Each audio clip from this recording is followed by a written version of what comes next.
Mi presento, sono Francesco Piccinini, direttore di fanpage. Ah, non si sente? Perfetto, ora si sente? Ok, siamo più adatti. Come vi dicevo, sono Francesco Piccinini, direttore di fanpage It. Siamo qui oggi con Sam Barcroft. Dal 2003 Barcroft è una delle principali agenzie a livello mondiale e nell'ultimo anno si è imposta grazie ad una fortissima presenza su YouTube. Il suo canale su YouTube è diventato il quinto canale al mondo e insieme a Sam vorrei affrontare oggi le tematiche di come un'agenzia nata 11 anni fa è stata capace di imporsi nel panorama mediatico internazionale. Lascio subito la parola a Sam, che ha anche una breve presentazione. Thank you. I'm going to stand up. I hope you don't mind. No. Thanks very much for the pleasant introduction. Thanks very much for coming, everybody. It's lovely to be in Perugia, beautiful city. Wow, I feel like Elvis Presley with this microphone. This is a really interesting thing for me because I've been a journalist for 20 years. I've worked in the UK and in Australia and in America and India, and it's interesting that our whole world has changed so much in the last the last 2 years, I suppose.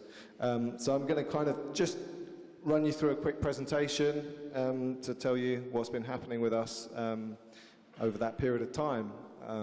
Feel free to chip in, heckle, whatever you like.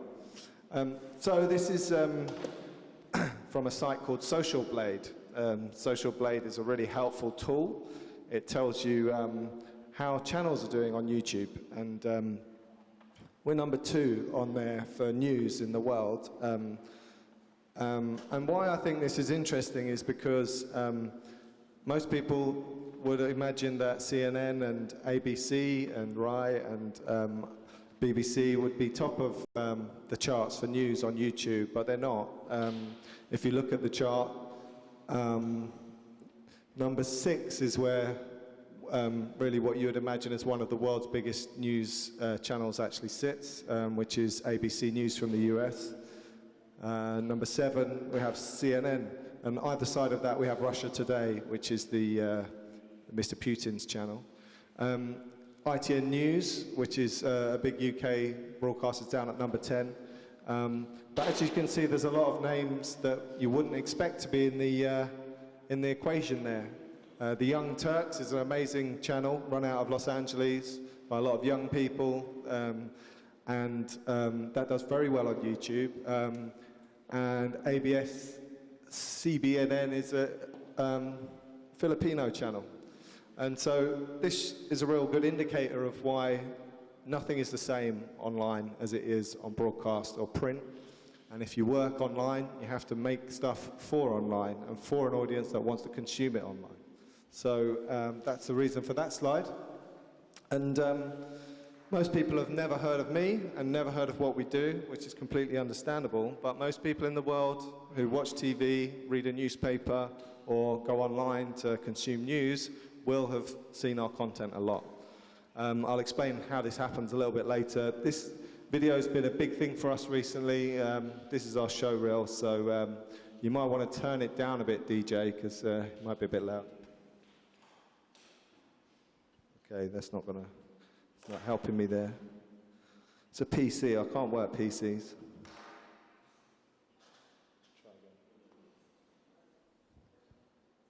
Oh, don't tell me that.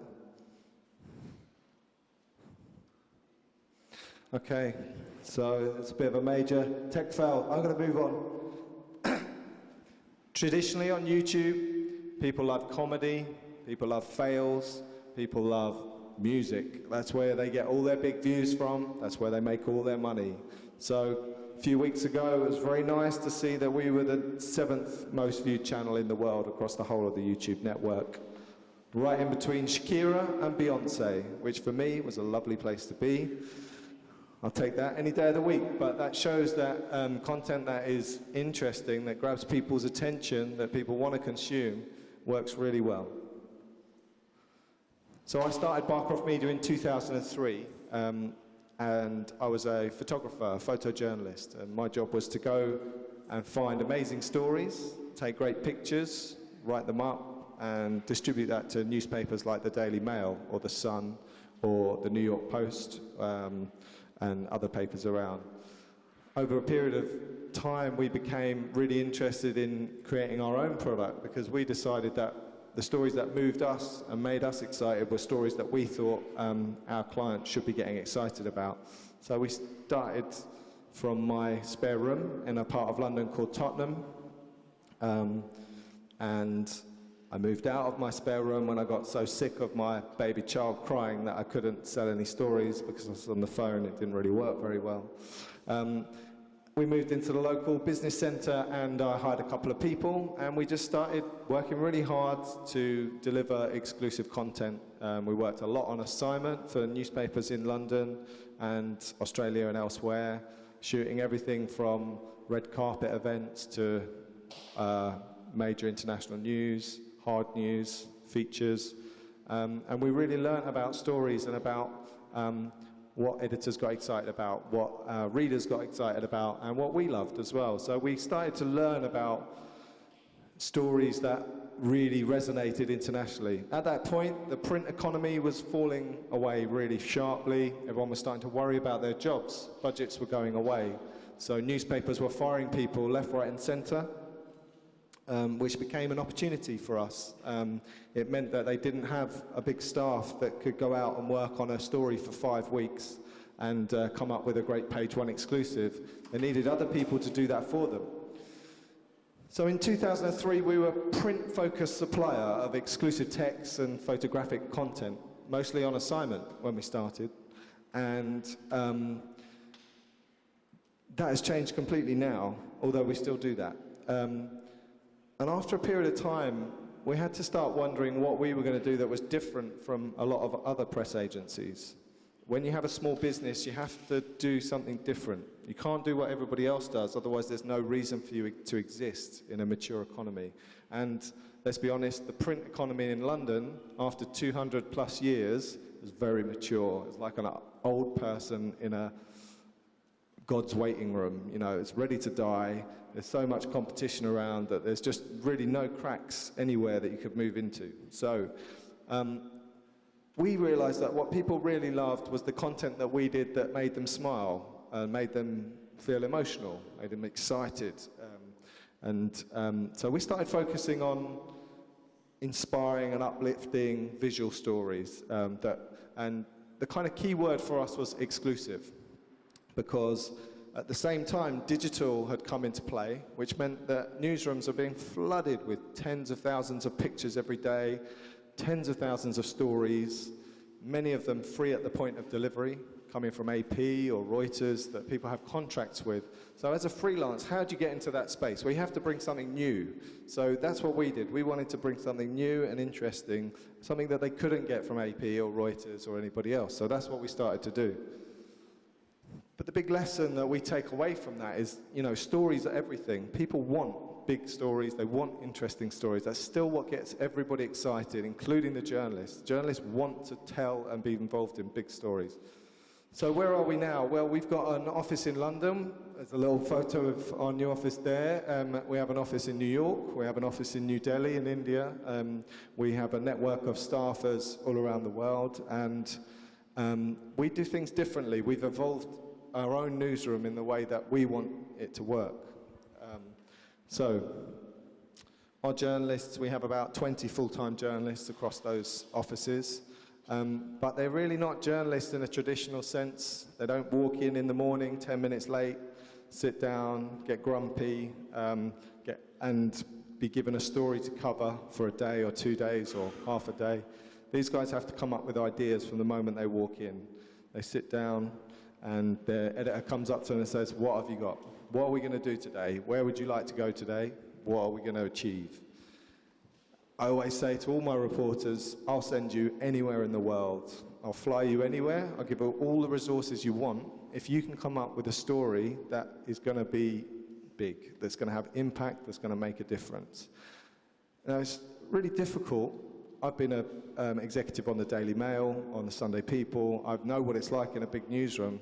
They can't say that, really, because they have big old company constraints set around them. But as a new company, it doesn't cost very much money to fly somebody pretty much anywhere in the world. And so shoe leather journalism on the floor, getting out and making things happen is really important for us. We send our teams all over the world to create great content. And I think it's a really important thing that a lot of people are getting wrong, which is sitting journalists in front of computers and making them rewrite copy from agencies. It's boring. It doesn't change the world. People have got to trust their journalists to go and create great content that people want to read.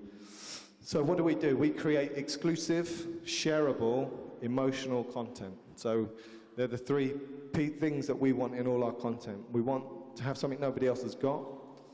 We want content that people are going to, as soon as they see it, they're going to want to share it with their friends, not because they feel that's a duty, but because they think their friends will enjoy it or be moved by it or be interested in it.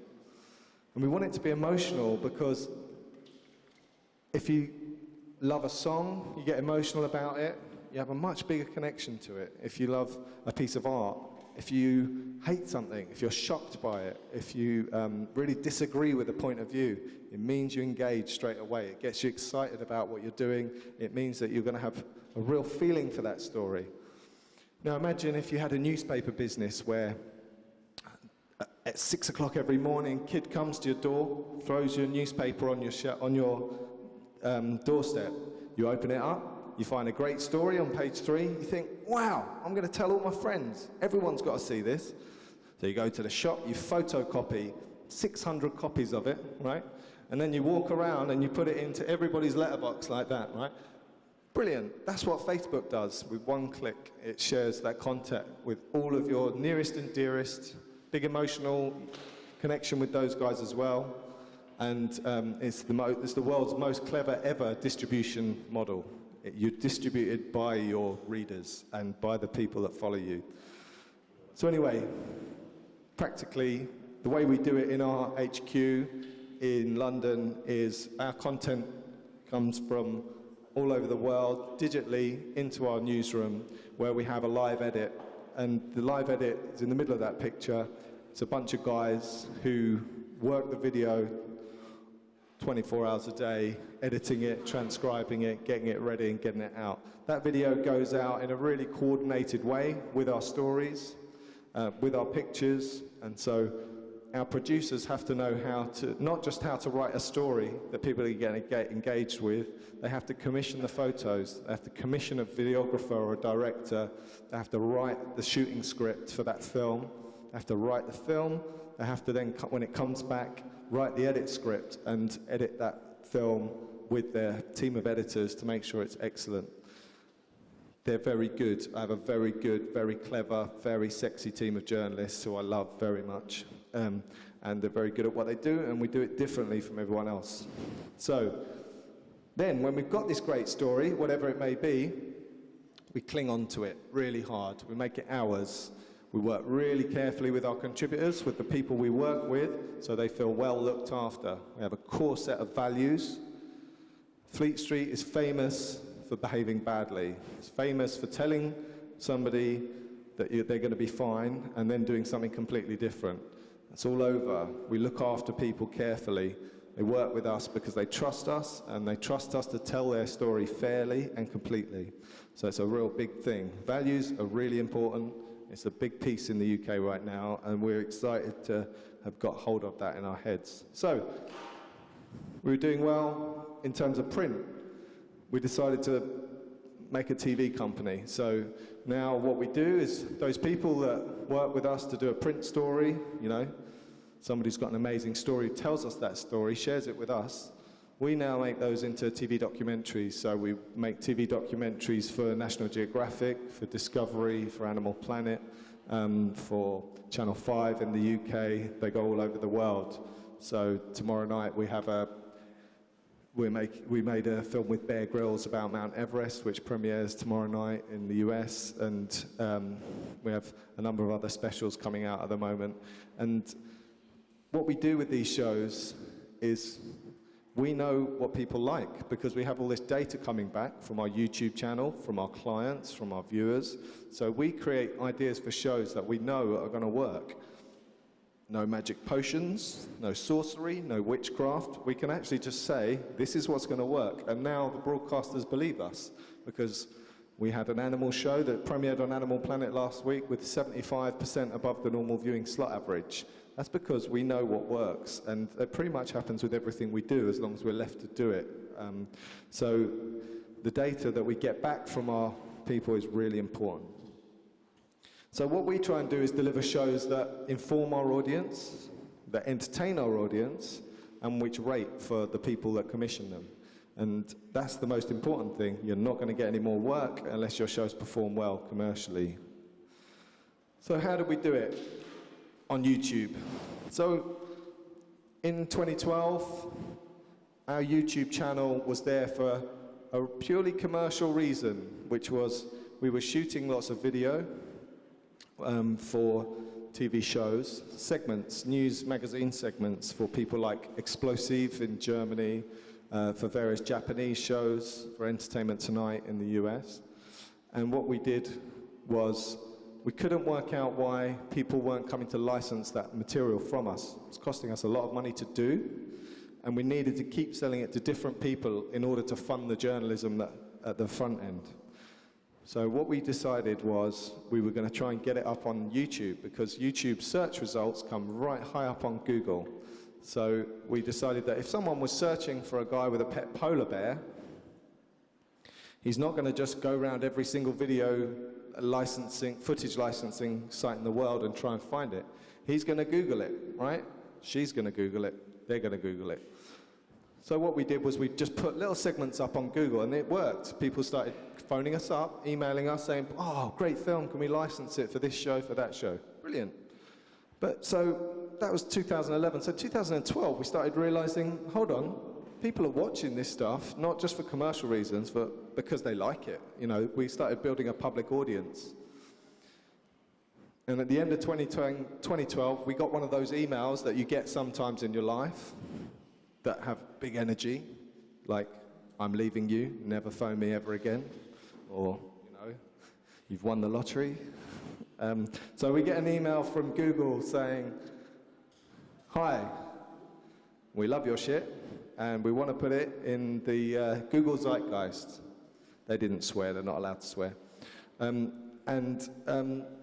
So basically, we'd made a film about Mark, who is the only man in the world who has a pet polar bear. He lives in Canada, and he has balls of steel. And basically, we decided that we wanted to make a film with him, and so he took his bear swimming in his swimming pool. We filmed the whole thing. It did really well. And Google thought it was so good that they wanted to put it in the 2-minute film that they make every year, which is the most important things on the internet. So, fantastic, thank you very much. Are you going to pay us? No. Okay, that's fine, carry on. You know, we didn't care, we just wanted to be involved. So we were very excited, and you know, we were watching it going out at midnight across ABC, CNN, all the networks in the US. They bought out the slot at midnight on every network and play this little film that's got our thing in it. So after Christmas, we were all sitting around feeling hungover and fat and like we need to exercise. And we all sat around and said, guys, this is amazing. Video's amazing, Google's amazing. We're working so hard just to pay the rent. Traditionally, how do we make this pay? How do we make this work so we can really enjoy the journalism we're doing rather than just being backs to the wall trying to keep going? And so we decided to prioritize having our own audience as opposed to working for other news organizations. It's a big thing if you've worked for 7 or 8 years creating content for other people so they can engage, inspire their own audiences. And when you employ dozens of people to think, right, I'm going to walk away from that a little bit and do it another way. So what did we do? Well, we always collaborate. We kind of feel like you don't do anything without a friend sat next to you who's done it before, you know? I think that goes for a lot of things in life. But basically, we met a company called Rightster, who are a technology company. And we developed a plan with them about how we could take our 3 million viewers a year and make them a lot bigger. With 3 million views a month. So with 3 million views a month, you're making a few €1,000 a month in advertising revenue from that. It's not a great deal of money, but it is money, and it's significant enough to be able to let you go out and do your journalism. So we could see that if we really made the spikes that we were getting here and there happen more often, we could make some proper money out of this, and we could use it to make more video, to go on more adventures, to make more great things happen. So we came up with a set of rules with these clever guys. Number one, treat your viewers with respect. YouTube viewers are you and I. They're not all 12-year-old rednecks in Alabama. They are people from across the spectrum. A lot of them are very clever. They have passionate views, and you have to treat them with respect. Number two, don't put up a film at 3 o'clock in the morning on a Sunday and then not put up one for another 3 weeks and then put out 6 at once. You have to have a schedule. People want to hear what you're saying, but they want to hear it when they want to hear it. So we decided to put out 1 film a day, Monday to Friday. Format for the platform. Don't make your video too long if you're going as a news clip on YouTube. People will go away, they'll get bored, like those two just did. Work for the platform, it's really important. And then create a clear voice and brand. So know what you're trying to achieve and make sure other people are really clear about what your channel stands for. If you want to do a channel about cars, don't just do a channel about cars. Do a channel about Ferraris, and maybe do a channel about vintage Ferraris, because then your audience are going to be really engaged. They're going to be people that love vintage Ferraris. They don't give a shit about Fiat. They don't want to know about Porsche. They just love Ferraris. And that's what works online. It's really important. So we did that, and that's what happened. This is the results. So April 2013 wasn't actually that bad. It's just the way the graph works. So that's what we've been doing in terms of our numbers over the last year. I suppose May, there's probably about 10 or 11 million views. This March was 68 million views, so that's a big increase. And you have these odd spikes, but it shows that there's a real clear line of success which is happening there. I could show you the line that goes before that, but it's basically just flat, because we were getting it wrong. And it goes flat for years and years and years, and then we started getting it right, and that's what happens there. This is how it happened. I don't know if you've seen any of these films. They're absolutely fantastic. I would go and take some time to go and dig them out and watch them. So we partnered with Rightster in April of 2013. And we did our consistency, our voice, all those things I've just mentioned. And then what you have is you have little hand grenade videos fly over there. Everybody watches them, everybody shares them, everybody gets excited. It's really cool. We all sit there watching the numbers in the office like that, getting really excited. What happens is you have a big spike, you get lots more subscribers, you get some money because lots of people watch your film, and then it all drops away again. But when it drops away again, it's a little bit higher than it was before next time you put a video up. That's the secret of YouTube. Along the bottom, the orange numbers are numbers of subscribers. And as you can see, they're getting closer together. The rate at which we're gaining subscribers is going much faster. This is who watches us. Some people like numbers. I'll try and do this quickly. Our top countries: US, 75 million last year, 23% of our audience. UK is second. We're English language, that makes sense, and Canada's third. This is where it gets a bit more interesting. India's fourth, Mexico's fifth, and Saudi Arabia is sixth. So in Saudi Arabia last year, there was nearly 9 million views of our videos. We think that's really interesting because not very many people have access to internet in Saudi comparatively to other countries. But when you think about the diversity of our material, a lot of that is very interesting to people that live in a very close society. Anyway, other emerging markets like Philippines and Brazil are up high, and UAE, I've just returned from, 6.3 million views last year. Pretty cool. There's only 2 million people actually live there. So it shows that in certain more closed societies, there's a real need for alternative content. The types of things we do, if you haven't checked out our channel, we're not going to win any Pulitzers, let's be honest. But we do come with some interesting and fun and energetic factual content. So lots of big animals, lots of amazing moments caught on camera, people that do incredible things, have incredible medical conditions, and that's the kind of way it breaks down. This is how people work with our channel. So 55% on desktop, connected TV, not happening really. A lot of people will tell you that connected TV is the future, but it's not for short content at the moment. 1% of our viewers. 44% on mobile. That figure's really interesting. That's going up fast. 29% rise on last year in terms of the hold on mobile, and rising quickly. Everyone does everything on their mobile. You can't take your TV to the toilet if you want to watch something. So what works on YouTube? Niche channels, consistency, talent. Talent's a massive thing. Personality on YouTube is big, huge. We choose not to do that so far. We choose to be really neutral. We're pretty brand neutral on YouTube. It's our content that does the work for us. Length. It's kind of two big sweet spots on YouTube. 45 to 90 seconds is the kind of easy, shareable news clip. 8 to 15 minutes or longer, 45 minutes, an hour. That's your lean back viewer, the viewer that puts their feet up in front of the laptop, leans back, watches like that. The short stuff, that's your lean in viewer. Somebody's really interested, wants to comment.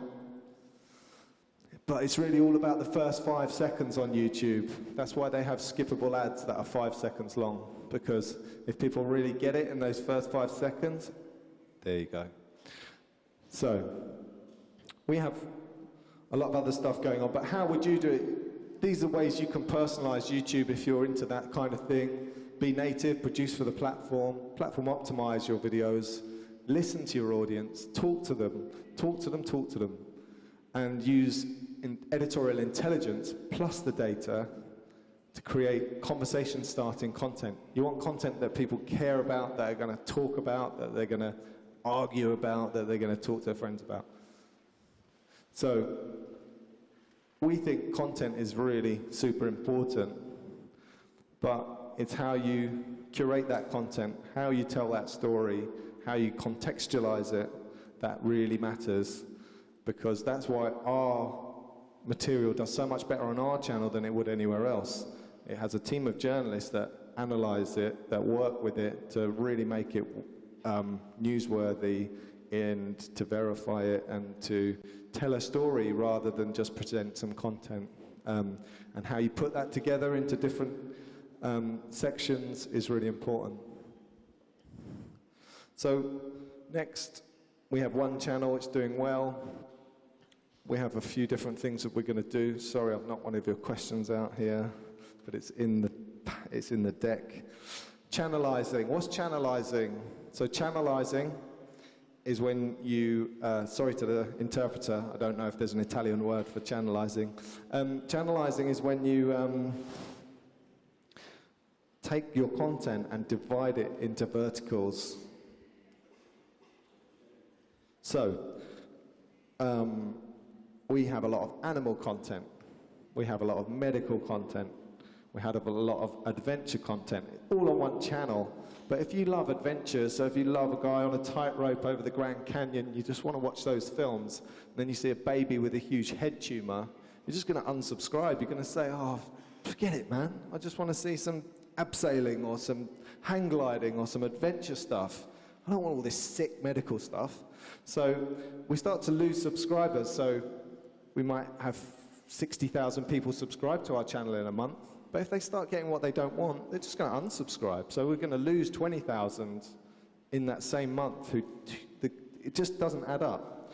So that's what we're going to do. We're going to launch a whole load of new channels that we can move different parts of our content into so people get what they really want. Long form. As I explained, we make TV shows for various networks. We're going to take shows and other people's shows and put them into these channels so that we can take that audience that we feel is super engaged. We know they're really engaged. We've had 250,000 comments on our YouTube channel in the last year. It's a lot of people sharing their opinion with us. And we're going to introduce them to shows that they may never have seen in Saudi Arabia or the Philippines or Italy or France or Mexico, from our partnerships with other big producers and broadcasters. We can offer these broadcasters and established media brands a new way to make money from their existing shows. Audience engagement, we're going to hang out with our audience more, we're going to do hangouts on Google, and we're going to listen to them more and more and more and more, because that's really important. We have an amazing reach. It's actually unrivaled because our material is also on Yahoo's screen. It's also on Youku in China. We're the first British company to have a deal with Youku to have our material on their platform. So I think we've had 110 million views on Youku since we launched that in the winter. We've also got deals with Gyao in Japan and with MSN and Dailymotion. So all these guys are carrying our channel, which is very different from most other people. So over the next year, we will have 1 billion views of our material over those websites, which is real considerable reach. And we're going to work with brands, because people in newspapers really are paid by companies who spend money to advertise on their platforms or in their newspapers. Do we need newspapers? Big question. I think we do. I think they're vital. I think newspapers are in a better made and more interesting than they've ever been before. I think they're very important for society. But on a commercial basis, if you can build your own audience, you don't really need to have somebody else help you monetize that audience. Most important thing for us going forward is more amazing true stories, because without incredible stories that people want to learn, you can have all the technology in the world, you can have all the amazing pictures you want, you can do anything that you'd like to do, but what people get really inspired by, what people really love, are incredible true stories across movies, TV, news, sport, music. It's all about the stories. So please, if I can say what I really believe in, is that if you get inspired by a story, tell the story to as many people, in as many ways, and across as many platforms as you can, and that's the most important thing you can do as a journalist, I think. Anyway, that's my presentation. Over to you.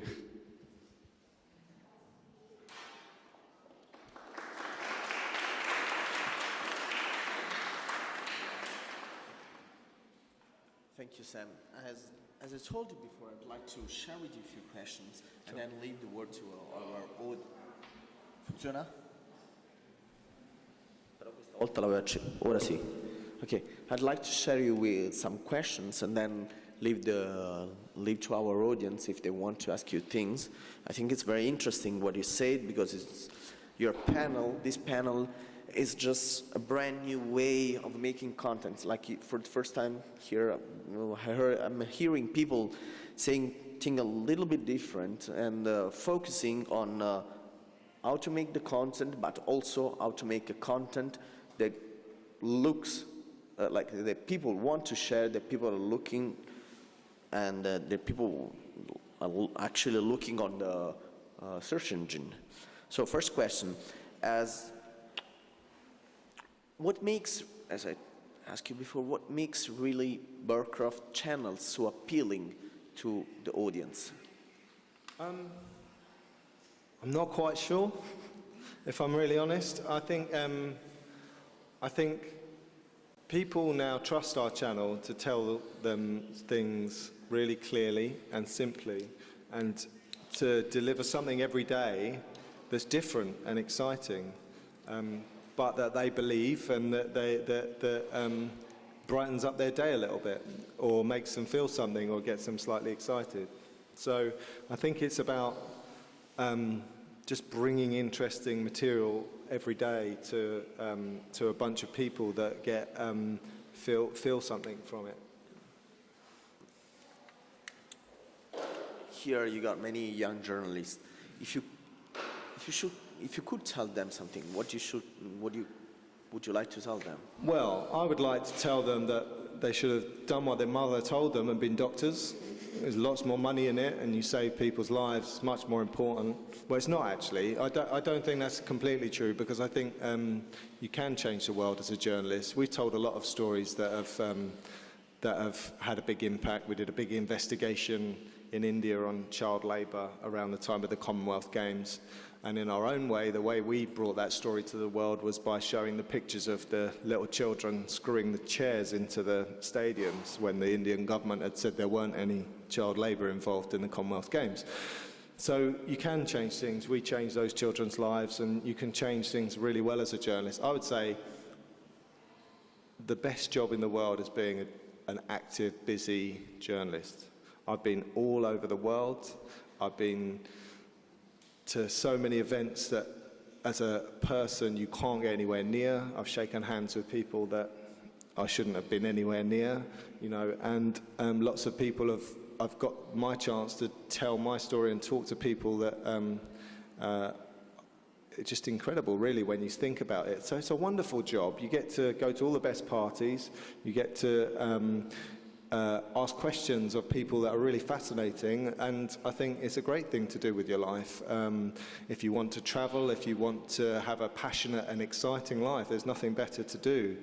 And I think actually, I feel very sorry for people that went into journalism 10 years ago, because they've had a hard time, pretty much.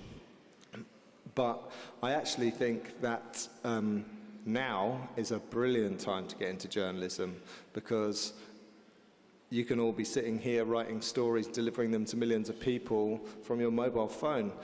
I'm going to sound like an old grey wizard, but when I started, it was very much more difficult than that.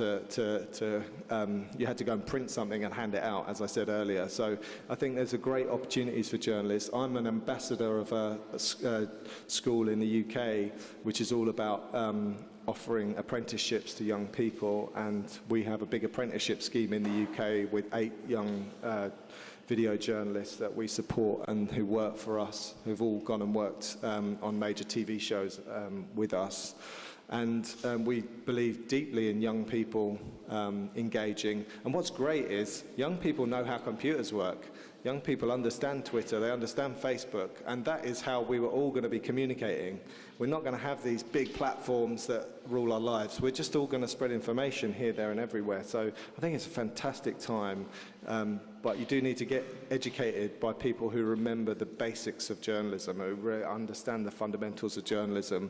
I think when some people look at our channel, they think it's ridiculous and hilarious and stupid and silly, but what they don't realise is there's a lot of journalists who really know what they're talking about behind it. It's not just a whole heap of comedy. And actually, I would say to all young aspiring journalists, just because you can tweet stories and put it out, learn your shit, you know, because otherwise you're going to find yourself in big trouble at a certain point. When you show us your stats, there was something very interesting. The mobile percentage of people. On my website, we almost got the same percentage, meaning like almost 50% coming from mobile. When did you see it changing? I mean, because I think that there was a point when the mobile just exploded. When did it change? It's been the last year, I think. The last year has been the real kicker into mobile. I mean, I am a bit of a sad case. My wife hates it. My wife just likes paper and pens and blackboards and chalk, but I have one of these, I've got an iPad, I've got a laptop. Most of my whole life is on some kind of device. I touch stuff all the time. And I think that why would you bother use that if you can use this? It's smaller, it's more intimate, it's like your friend, right? Your phone's like your right hand. You're just not going to use anything else. And I think that the fact that the screens are so high definition now, that you can see quite easily small things on them, means you're just not going to use anything else. And I think that Apple are bringing out 2 big new phones in September, and they're going to be much bigger than this. And iPads are going to disappear, and laptops are going to basically disappear as well. So the whole of news is going to come to you through this for the next 2 or 3 years, and then it's going to come through holograms. So basically, that's where everybody should be directing their fire. I think so. I saw on the IJF feed earlier that somebody in another panel, cleverer than me and probably better looking, said that if your website isn't all about mobile, you're dead. You're dead. It's over. So if anybody's thinking of building sites, just build mobile ones. Don't bother with the big ones. Okay. Go back to contents. You said that I read on a presentation and on your website that you want to do content that are appealing. And how do you do a content that is worldwide appealing? It's not easy. I mean, like from Saudi Arabia to UK to US, it's a different culture, different people. How do you do something that's appealing? Well, I could stand up at this point and do a Michael Jackson song, you know, and say how we're all the same, we're all flesh and blood, we're all one another. But it's true, right? We all have our cultural differences. You know, I come to Italy and don't understand some things that happen to me. I'm sure lots of people come to the UK and think we're all very rude and difficult. But actually, we're all the same inside. And if you tell stories that are about the common themes, that involve normal people that people can relate to, that's what makes great international content. You know, not many people in England care about Italian politics in the way that not many people in Italy care about British politics, you know, but everybody cares about an amazing story of a guy who's got a pet polar bear, or, you know, because he could live anywhere, right? Pretty much, you know. And so, and that's what makes it universal, is the fact that it's relatable, that it's real people who are average, they feel like you or I, but they've got something amazing. Everybody knows somebody that has an incredible a normal person that has an incredible story. Everybody's got a black sheep in the family that did something incredible, or, you know, everybody knows somebody like that. And I think that's the key. It's just what we call the amazing side of life. You know, it's normal life, but just the amazing bits that get you excited, that happen once every lifetime or once in a village. You know, they're the things that we run after and we get excited about. And then when we meet the people involved, we're nice to them. It's this real clever thing that a lot of journalists don't really understand. Look after your people. Be nice to them, be polite to them, and make them feel like they're being looked after, not like they're being used and chucked in the trash, you know. Meaning that politics is not the amazing side of life, I guess. Politics is really amazing. I think it can be very exciting at certain points, you know, when there's a big general election, or when somebody resigns, or when there's a big change going on. Politics can be very vibrant and exciting. And of course, it's super important. Everybody should care about politics deeply. But there is a lost generation, really, in politics in the UK at the moment, which I think we connect with a generation. Most of our viewers are young women, and most of them are in Western economies, as we've seen, but in a lot of places they're not interested in the boring news that BBC and ITN and everybody else are putting out. They want fantastic news. They want to know what Rihanna's doing. They want to know, but we don't do showbiz because we now feel that showbiz has lost the plot a little bit as well. And so, but they really want to know about issues that affect them, about gender, about eating disorders, about ecology. Now, our stories don't look like they're changing the world on an ethical or moral basis, but actually when you look at the issues that they challenge, those issues are key issues that very serious news organizations will cover, but just in a very different way. What I found also amazing is that you start talking about engagement. Engagement today in social networking is like the main thing, is most important thing. But then you saw this like years before, because you started years ago now. And how did you see it? How did you see that engagement would be the future? I'm going to be really honest. I didn't have a clue about engagement. I'm only really working it out now. It sounds like a really scientific word. It's just people doing stuff around your material, sharing it, liking it, commenting on it. That's engagement. And what we're about to do is start really engaging with our people, but we don't. We actually don't engage, because our whole way that we work our site is that we put up an absolutely fantastic story that we know people are going to love, hate, cry about, laugh about, and then we do this. We let people have their own views. So somebody comes on and goes, how could she do that? That's terrible, that's amazing. And then another person will come on and go, well, of course she should do that. You know, and basically you create talking point content. You create content that starts conversations that people feel something about. But what we don't do is we don't have an opinion. I think that that's something we've learned from the BBC and other big news organisations. Just if your story is incredible enough, you do not need to spin it, and you do not need to exaggerate it. You just put it out there and let people run with the ball. And with this new sharing model, you don't have to do anything more than that, because if people love it, they distribute it for you. So, another interesting thing is that when you talk about news, I mean, you have a different ideas of what's news. I mean, it's not just the classic way of making news, meaning like, you know, politics or entertainment.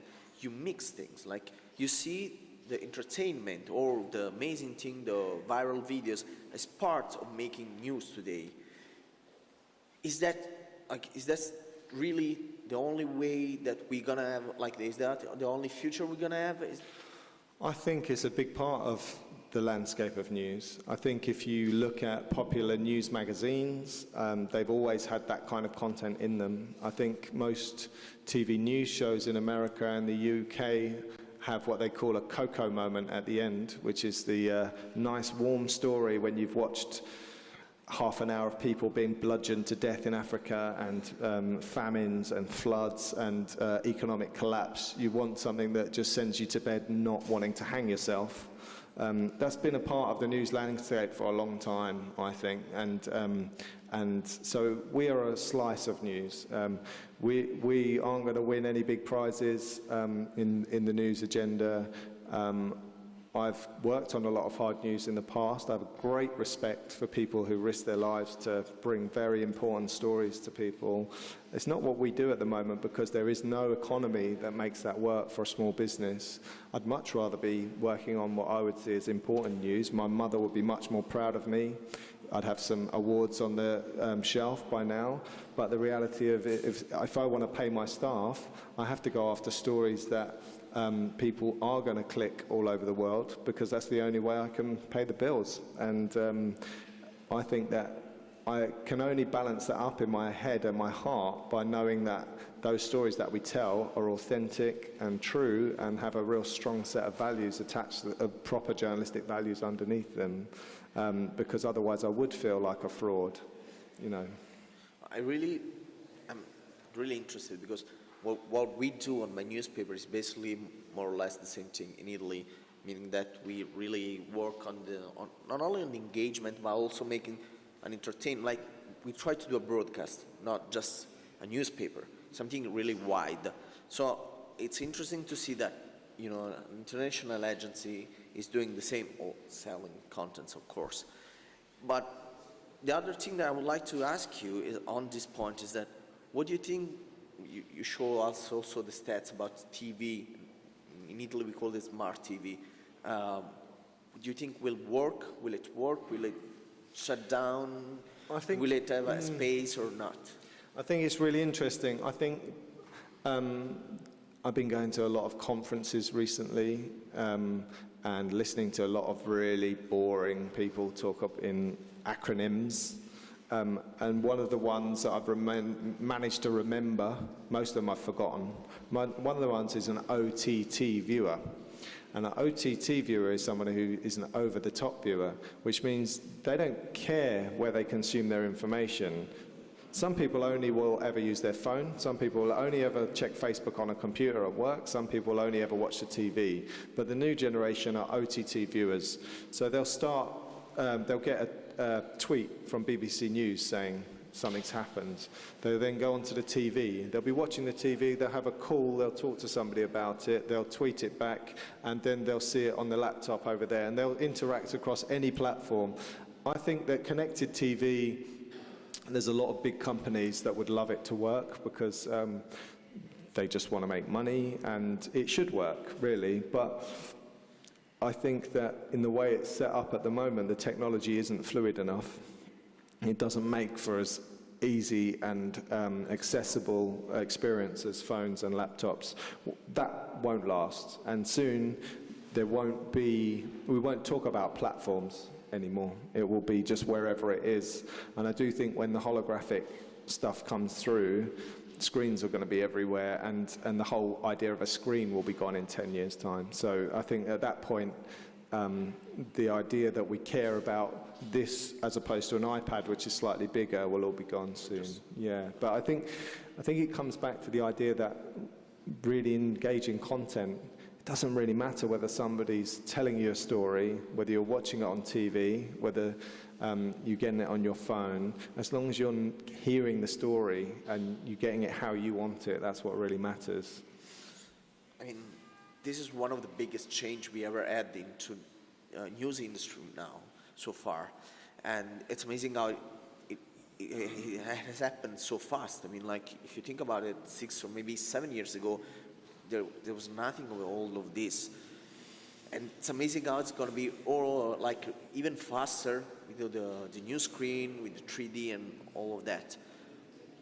Do you really think that's, I mean, it's hard to say it's better, it's worse, it's different. Many people, you hear many journalists say, before it was much better, blah, blah, blah, it's a normal thing. What would you say, like, really to young journalists that are scared of doing this? Because the point is, if you got someone like 60-year-old guy that comes to you and tells you, no, you shouldn't do that, you shouldn't do, like, emotional stuff, that's not journalism. What would you tell them? I'd tell everybody always to follow their heart, and do what they really want to do. And people, if you're lucky enough in life to be able to earn your money and pay your bills doing something you love, then you're a lucky person, whatever that may be. If you're passionate about being a journalist, you'll already know deep in your heart the kind of journalism you want to do. I've been doing it for 20 years, which isn't that long, but it's long enough to know that as soon as I started turning up on jobs in the 90s, there was already a whole load of old men telling me it was all over, and probably 20 years before there was another whole load of men telling me it was all over, So actually at the end of the day, I personally think the business is struggling in a lot of ways, which makes it hard to get jobs that aren't high pressure. Every job in journalism is pretty much high pressure these days. Didn't used to be like that when I started. There's a lot of lazy people in my newsroom with their feet up that went drinking every lunchtime and only worked 3 days a week. That doesn't really exist anymore. But, at the same time, if you pick up the Times of London or any other major newspaper, I think they do an incredible job, and they're basically giving this stuff away for nothing. And we're better informed than by just such a massive margin than we've ever been before. If you want to know anything in the world, you're going to find out the result in 5 seconds. You could never have predicted that 20 years ago, ever. And I think that we're very lucky, and having the ability to bring that information, to curate it. I think curation is what the next 20 years of journalism is going to be about. We're all going to have any information we want immediately. So what, as a journalist, is your real skill? It's telling that story in a really clear and precise way that is how that audience wants to receive it. And I think that, for me, really great editors have always been able to know exactly what their audience wanted. And I think that's the great skill that can be passed from the last generation to this one. Okay, so it's almost, we only got half an hour left. I would like to leave a little bit of time for questions, if there is any. 2. Sì, ci sono delle domande. Signora, lì.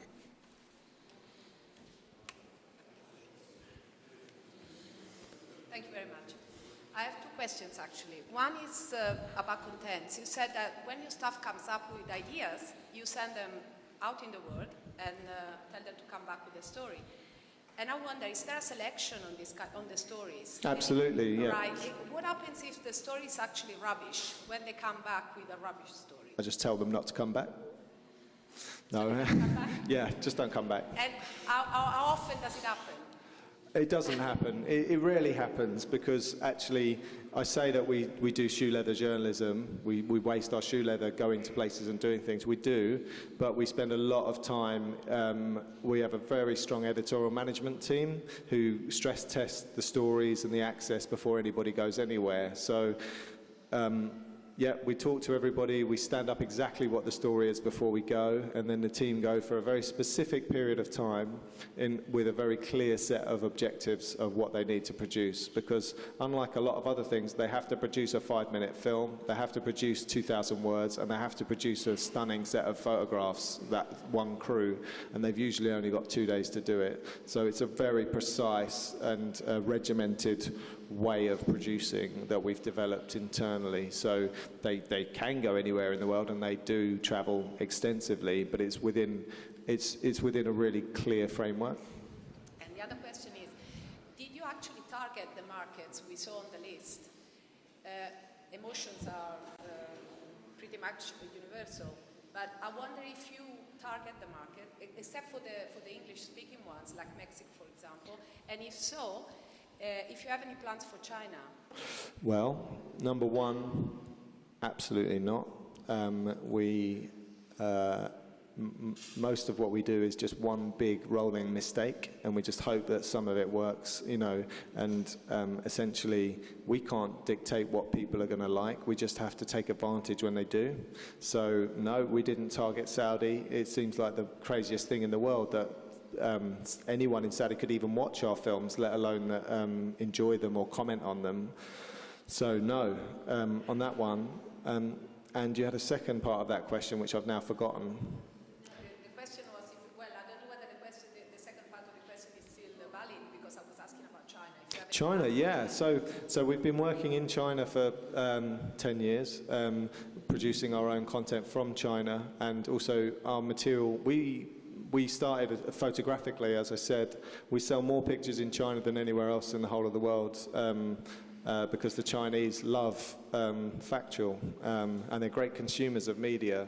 Unfortunately, due to the artificial inflation rates, or money-based international money, we get very little revenue from it, but we're very glad that we've got a big base in China.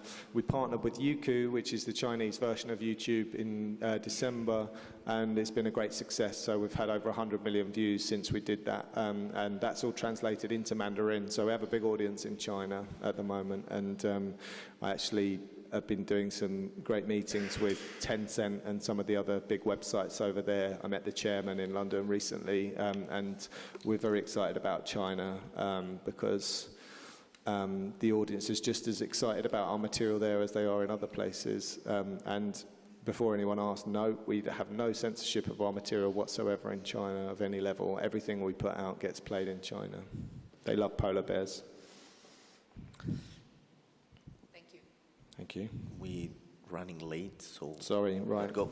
Okay, grazie mille per essere stati qui e grazie mille a Sam per essere stati qui con noi. Thanks very much.